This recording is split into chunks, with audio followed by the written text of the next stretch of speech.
प्रभु below की sir सकई न डारी, थकित भई रजनी चरदारी। सचिव बोले बोले खरदूषण, यह कौन बालक नरभूषण। सौंदर्य माधुर्य निधि प्रभु श्री राम जी को देखकर रास्तों की सेना थकित रह गई। वे उन पर बाण ही नहीं छोड़ सके। मंत्री को बुलाकर खरदूषण ने कहा, यह राजकुमार कोई मनुष्यों का भूषण है। नाग असुर सुर नुर मुनि जेते, देखे जीते हते हम केते। हम भर जन्म सुनो सब भाई, देखी नहीं अति सुंदरताई। जितने भी नाग असुर देवता मनुष्य और मुनि हैं, उनमें से हमने न जाने कितने ही देखे, जीते और मार डाले हैं, पर हे सब भाइयों सुनो, हमने जन्म भर में ऐसी सुंदरता कहीं नहीं देखी। यद्यपि भगिनी कीन कुरूपा, बदलायक नहीं पुरुष अनूपा। देहु तुरत निज नारी दुराई, जियत भवन जाहु दुई भाई। यद्यपि इन्होंने हमारी बहन को कुरूप कर दिया, तथापि ये अनुपम पुरुष वध करने योग्य नहीं है। छिपाई हुई अपनी स्त्री हमें तुरंत दे दो और दोनों भाई जीते जी घर लौट जाओ।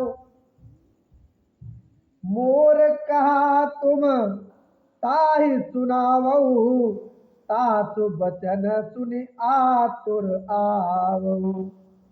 दूतन कहा राम सन जाई, सुनत राम बोले मुस्काई।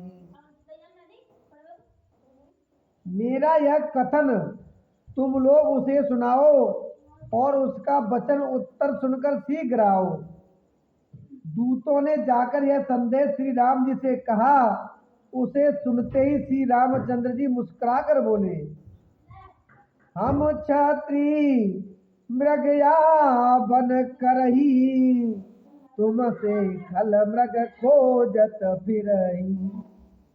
रिपु बलवंत देख नहीं डरही, एक बार कालहु सन लरही।